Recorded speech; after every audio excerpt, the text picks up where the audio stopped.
to save the ranch. She was wed to the silent giant the whole valley feared. The axe handle was cracked. I noticed that first, not her standing in the yard with her father, not the wagon behind them piled with what was left of the Crail name. The axe handle, because a man's hands tell him things before his eyes do. I set it against the fence post and walked out to meet them. Her father, Denton Crail, was not a small man, but he shrank when he stood beside me. Most did.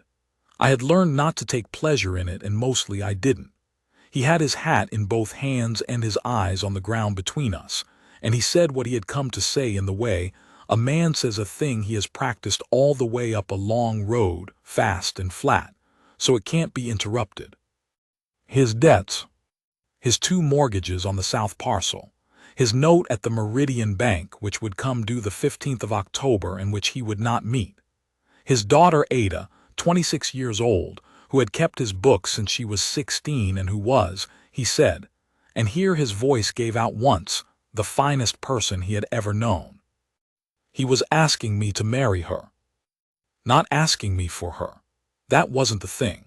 He was asking me to take her and the ranch together, the debt and the deed and the girl, and he was asking because he had no other door, and because everyone in the Powder River country knew that Emmett Cord did not borrow and did not fold, and had not once in 11 years asked a neighbor for a thing he couldn't give back. He stopped talking. I looked at her. She was looking directly at me. Not at my hands, not at my boots, not at the ground the way her father was. At me, at my face, with an expression I had not seen directed at me in longer than I could honestly say. She was not afraid.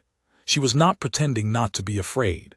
She was simply looking, the way a person looks at weather coming over a ridge, measuring, clear, already deciding what she would do about it. I told Denton I would think on it. He said he didn't have much time for thinking. I told him I knew that. I said come back in the morning. That night I sat on the porch with no lamp and I thought about the years. I was 44.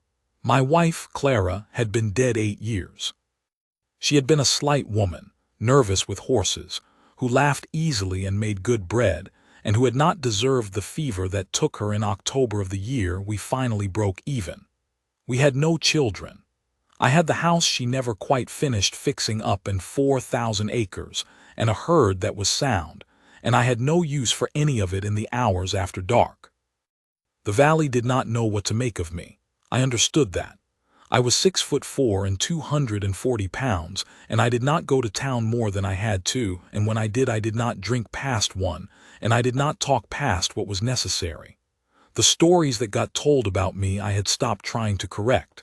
It was easier to let men think what they thought, easier all around. I had mended 3 fence lines that fall. I had put up a new water tank on the north pasture. I had done it all alone, and I would do it all alone again the following year and the year after that until I couldn't, and then someone would find me in a field, and that would be the end of Emmett Cord. I thought about that. I went inside and slept. In the morning, I told Denton Crail yes. We were married in the Crail Ranch house 3 weeks later by a circuit preacher named Oliver who smelled of pipe tobacco and mispronounced my name twice. There were no guests except Denton and a woman from town, the widow Foss, who served as witness and cried in a way that had nothing to do with happiness. Ada wore a dress the color of wheat straw, no veil. When Oliver got to the part where I was to take her hand, I reached for it and she gave it to me the same way she had looked at me that first day, directly, without flinching, her fingers dry and steady in mine. She wasn't trembling. I remember thinking, this woman has already decided she is going to survive this, whatever this is. We drove to my ranch in my wagon. She sat beside me and watched the country go by and did not speak for the first 3 miles. Then she said, "I'll want to see the books." I said, "All right." She said, "And the north pasture, whatever that situation is. Father mentioned a water problem." I said there wasn't a water problem anymore. She turned and looked at me. She said, "You fixed it." I said yes. She looked back at the road. She said, "Good." That was the first conversation of our marriage. The first weeks were quiet and exact. She was in the kitchen before me every morning, which I hadn't asked for, and she had looked through my accounts by the end of the first week and told me 3 things I had been doing wrong. 1 of them I knew, 2 I didn't. I listened without interrupting and said I'd change them. She seemed to have expected an argument because she had one ready, and when she didn't need it, she stood there with her hands at her sides and then said, "All right." She took the bedroom. I was in the room I had used as a study. I moved my papers to the kitchen table and did not say anything about it, and she did not mention it. We were courteous. I am not sure a courteous marriage is a bad marriage. There is a great deal of pain in the ones that are not courteous. But there is a kind of ache in courtesy too, the ache of distance held by 2 people who are standing very near to each other. And I felt it in those first weeks the way I felt the old scar in my shoulder when cold came in. A thing I had learned to not pay attention to. She worked as hard as any man I had hired, harder than most. She could ride not like someone showing off riding, not pretty riding, but efficient, practical ranch riding. The way a person rides when the horse is a tool and the tool is good and you know how to use it. One morning in November, I came around the corner of the barn and found her replacing a broken hinge on the big gate, her sleeves rolled and a riveting hammer in her hand, a line of concentration between her brows, and she looked up at me and said, "The hammer grip is backward." I said, "I know, it's worn down on the right side." She said, "I'll get you a new one at Gruder's." I said, "I'll get it." She said, "I'm going to town Thursday regardless." I said, "Then thank you." She went back to the hinge. I stood there one moment longer than I needed to. I don't know why.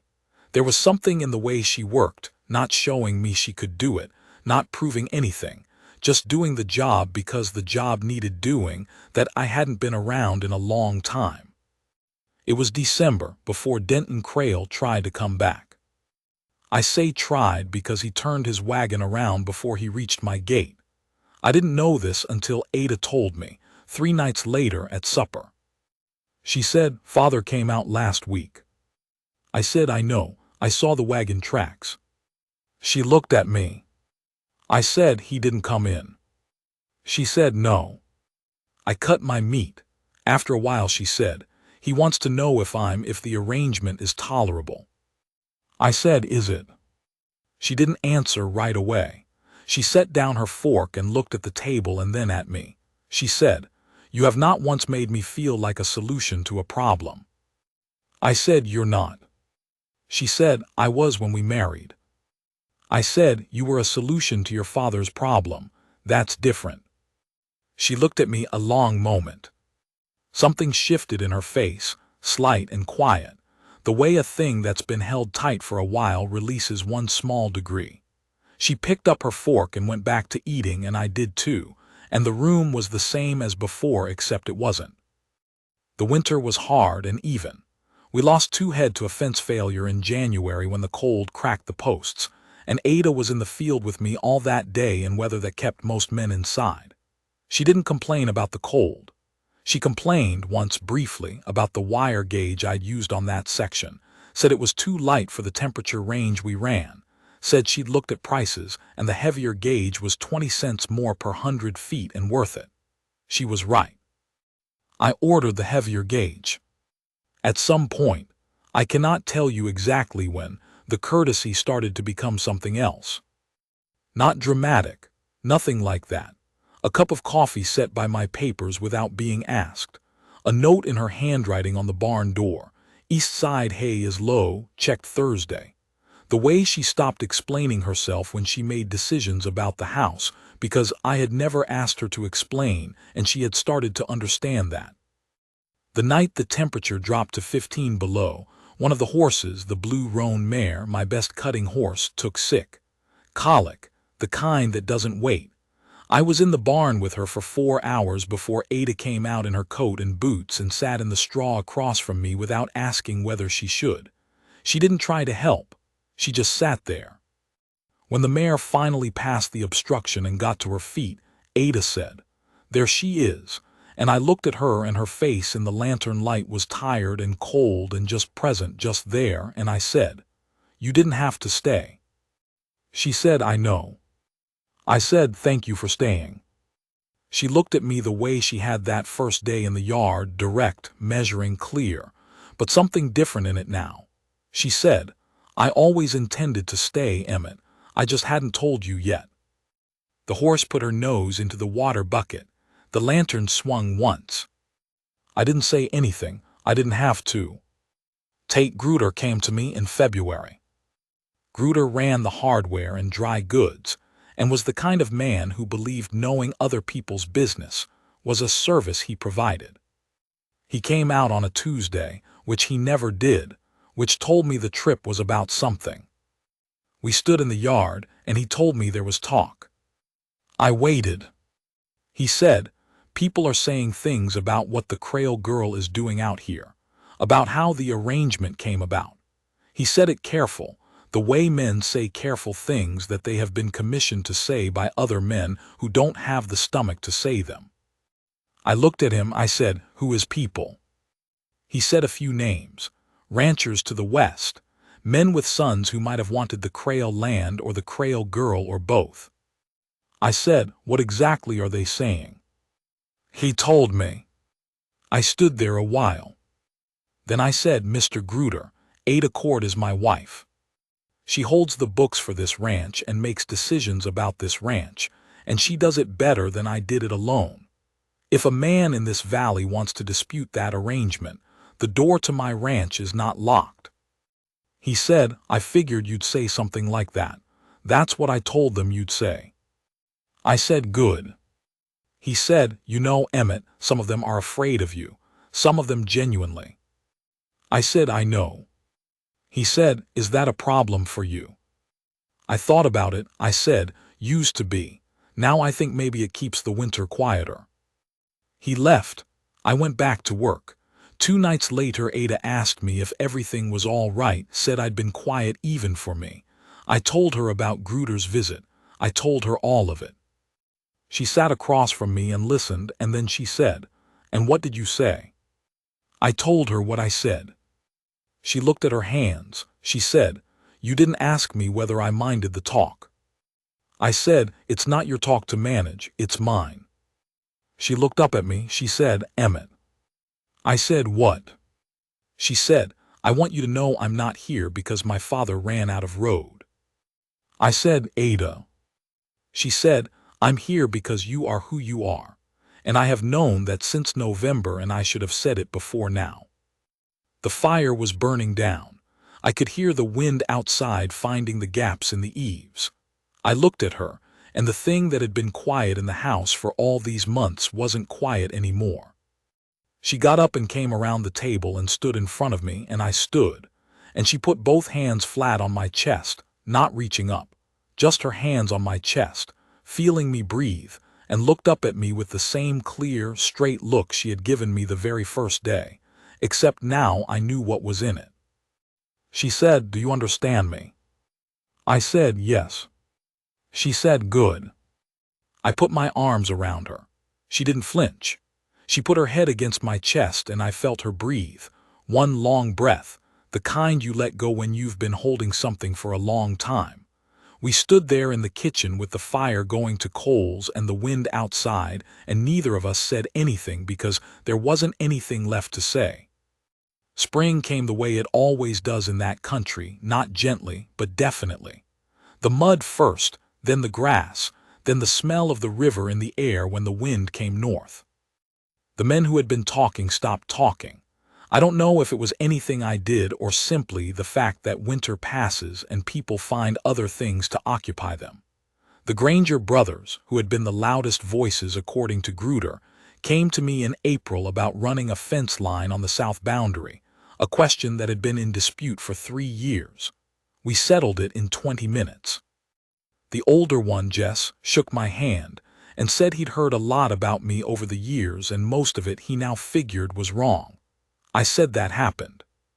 He said he was glad Ada Crail was, and then he caught himself and said Ada Cord was doing well. Said she'd done her father proud even when her father hadn't made it easy. I said she had. He said, "Man's lucky to have a woman like that." I didn't say anything. I didn't need to. He could see it in my face. There is a particular evening I go back to. Late May. The light that time of year holds on until nearly 9, this orange flat light that makes everything it touches look like it's been there forever. Ada had been to town and come back with flour and a letter from her father, and she had read the letter in the kitchen and then come outside and found me at the corral. She didn't say anything for a while. She folded the letter and put it in her pocket and stood beside me at the fence rail, watching the horses. The blue roan was there, the one that had nearly died in January, and she was fine now, better than fine, moving around the corral like she owned it. Ada said, "He's doing better, father, found work in Laramie." I said I was glad. She said he said to thank you, for the land, for what you didn't have to do. I said I didn't do it for him. She leaned on the rail and looked at the horses. The light was in her hair. After a while she turned and looked at me in that way I knew by then. The way I had come to understand meant she was about to say something she had thought about carefully. She said, "When I stood in your yard last September I was terrified." I said, "You didn't look it." She said, "I know. I decided on the drive out that I wasn't going to let you see that." I said, "Why?" She said, "Because I thought the only way this works is if he respects me. And the only way that happens is if I walk in like I belong there. So I did." I thought about that. I said it worked. She said, "You made it easy. You didn't make me feel small." I said, "You're not small." She said, "I know that now." She reached over and put her hand over mine where it rested on the rail.